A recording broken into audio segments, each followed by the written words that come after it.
شروع کرتا ہوں اللہ کے نام سے جو بڑا مہربان نہایت رحم والا ہے۔ سبق الباب وقدت قميصه من دبر وألف يا سيدها لدى الباب قالت ما جزاء من أراد بأهلك سوءا إلا أن يسجن أو عذاب أليم۔ دونوں دروازے کی طرف دوڑے اور اس عورت نے یوسف کا کرتا پیچھے کی طرف سے کھینچ کر پھاڑ ڈالا، اور دروازے کے پاس ہی عورت کا شوہر دونوں کو مل گیا تو کہنے لگی جو شخص تیری بیوی کے ساتھ برا ارادہ کرے بس اس کی سزا یہی ہے کہ اسے قید کر دیا جائے یا اور کوئی دردناک سزا دی جائے۔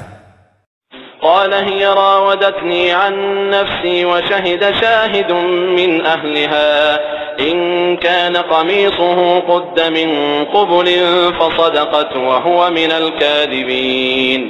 یوسف نے کہا یہ عورت ہی مجھے پھسلا رہی تھی، اور عورت کے قبیلے ہی کے ایک شخص نے گواہی دی کہ اگر اس کا کرتا آگے سے پھٹا ہوا ہو تو عورت سچی ہے اور یوسف جھوٹ بولنے والوں میں سے ہے۔ وَإِن كَانَ قَمِيصُهُ قُدَّ مِن دُبُرٍ فَكَذَبَتْ وَهُوَ مِنَ الصَّادِقِينَ، اور اگر اس کا کرتا پیچھے کی جانب سے پھاڑا گیا ہے تو عورت جھوٹی ہے اور یوسف سچوں میں سے ہے۔ فَلَمَّا رَأَى قَمِيصَهُ قُدَّ مِن دُبُرٍ قَالَ إِنَّهُ مِن كَيْدِكُنَّ إِنَّ كَيْدَكُنَّ عَظِيمٌ۔ خاوند نے جو دیکھا کہ یوسف کا کرتا پیٹھ کی جانب سے پھاڑا گیا ہے تو صاف کہہ دیا کہ یہ تو تم عورتوں کی چال بازی ہے، بے شک تمہاری چال بازی بہت بڑی ہے۔ یوسف اعرض عن هذا واستغفری لذنبک انک کنت من الخاطئین۔ یوسف اب اس بات کو آتی جاتی کرو اور اے عورت تو اپنے گناہ سے توبہ کر، بے شک تو گناہ گاروں میں سے ہے۔ قال نسوة في المدينة امرأة العزيز تراود فتاها عن نفسه قد شغفها حبا إنا لنراها في ضلال مبين۔ اور شہر کی عورتوں میں چرچا ہونے لگا کہ عزیز کی بیوی اپنے جوان غلام کو اپنا مطلب نکالنے کے لیے بہلانے پھسلانے میں لگی رہتی ہے، ان کے دل میں یوسف کی محبت پیٹ گئی ہے، ہمارے خیال میں تو وہ صریح گمراہی میں ہے۔ فلما سمعت بمكرهن أرسلت إليهن وأعتدت لهن متكئا وآتت كل واحدة منهن سكينا وقالت اخرج عليهن فلما رأينه أكبرنه وقطعن أيديهن وقلن حاش لله ما هذا بشرا إن هذا إلا ملك كريم۔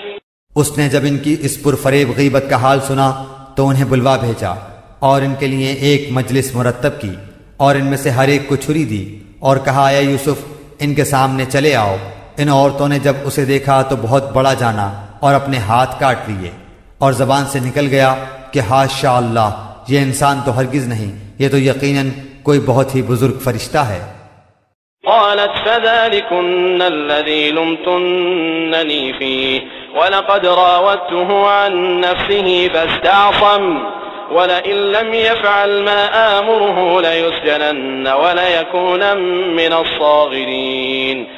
اس وقت عزیز مصر کی بیوی نے کہا یہی ہیں جن کے بارے میں تم مجھے تانے دے رہی تھی، میں نے ہر چند اس سے اپنا مطلب حاصل کرنا چاہا لیکن یہ بال بچا رہا، اور جو کچھ میں اس سے کہہ رہی ہوں اگر یہ نہ کرے گا تو یہ یقیناً قید کر دیا جائے گا، اور بے شک یہ بہت ہی بے عزت ہوگا۔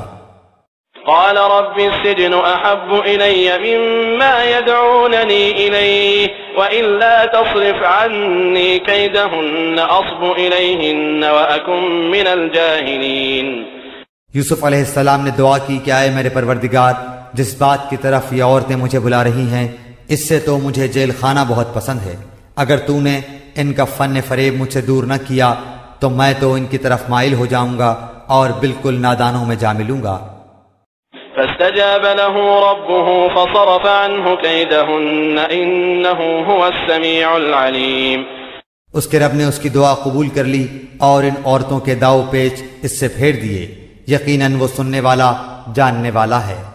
ثم بدا لهم من بعد ما رأوا الآيات ليسجننه حتى حين۔ پھر ان تمام نشانیوں کے دیکھ لینے کے بعد بھی انہیں یہی مصلحت معلوم ہوئی کہ یوسف کو کچھ مدت کے لیے قید خانے میں رکھیں۔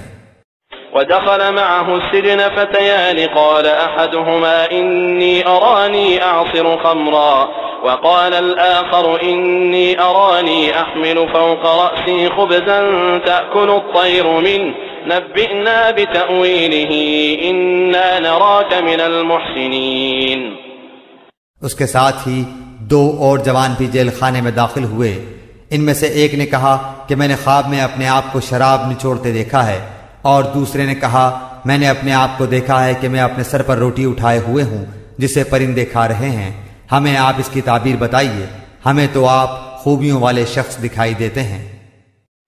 قال لا يأتيكما طعام ترزقانه إلا نبأتكما بتأويله قبل أن يأتيكما ذلكما مما علمني ربي إني تركت ملة قوم لا يؤمنون بالله وهم بالآخرة هم كافرون۔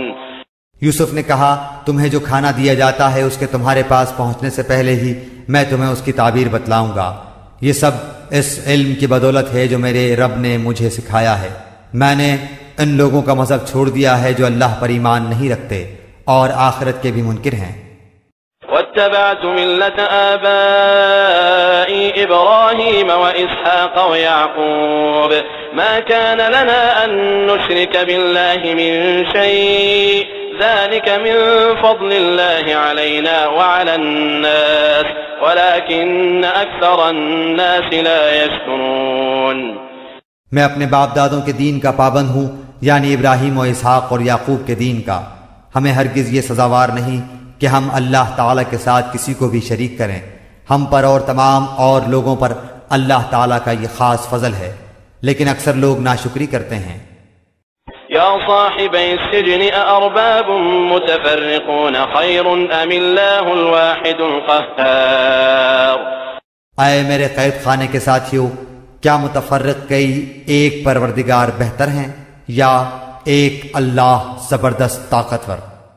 ما تعبدون من دونه إلا أسماء سميتموها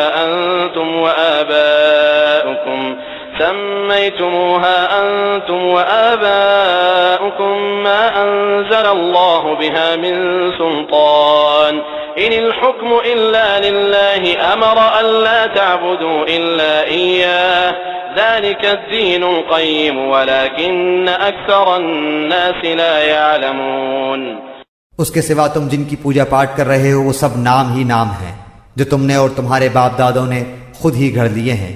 اللہ تعالیٰ نے ان کی کوئی دلیل نازل نہیں فرمائی، فرما روائی صرف اللہ تعالیٰ ہی کی ہے۔ اس کا فرمان ہے کہ تم سب سوائے اس کے کسی اور کی عبادت نہ کرو، یہی دین درست ہے، لیکن اکثر لوگ نہیں جانتے۔ يا صاحبي السجن أما أحدكما فيسقي ربه خمرا وأما الآخر فيصلب فتأكل الطير من رأسه قضي الأمر الذي فيه تستفتيان۔ اے میرے قید خانے کے رفیقو، تم دونوں میں سے ایک تو اپنے بادشاہ کو شراب پلانے پر مقرر ہو جائے گا، لیکن دوسرا سولی پر چڑھایا جائے گا اور پرندے اس کا سر نوچ نوچ کھائیں گے۔ تم دونوں جس کے بارے میں تحقیق کر رہے تھے اس کام کا فیصلہ کر دیا گیا۔ وقال للذي ظن أنه ناج منهم اذكرني عند ربك فأنساه الشيطان ذكر ربه فلبث في السجن بضع سنين۔ اور جس کی نسبت یوسف کا گمان تھا کہ ان دونوں میں سے یہ چھوٹ جائے گا، اس سے کہا کہ اپنے بادشاہ سے میرا ذکر بھی کر دینا، پھر اسے شیطان نے اپنے بادشاہ سے ذکر کرنا بھلا دیا اور یوسف نے کئی سال قید خانے میں ہی کاٹے۔ قال الملك إني أرى 7 بقرات سمان يأكلهن 7 عجاف و7 سنبلات خضر وأخر يابسات يا أيها الملأ أفتوني في رؤياي إن كنتم للرؤيا تعبرون۔ بادشاہ نے کہا میں نے خواب میں دیکھا ہے کہ 7 موٹی تازی فربا گائیں ہیں جن کو 7 لاغر دبلی پتلی گائیں کھا رہی ہیں، اور 7 بالیاں ہیں ہری ہری اور دوسری 7 بالکل خشک۔ اے درباریو میرے اس خواب کی تعبیر بتلاؤ اگر تم خواب کی تعبیر دے سکتے ہو۔ قالوا أضغاث أحلام وما نحن بتأويل الأحلام بعالمين۔ انہوں نے جواب دیا کہ یہ تو اڑتے اڑاتے پریشان خواب ہیں اور ایسے شوریدہ پریشان خوابوں کی تعبیر جاننے والے ہم نہیں۔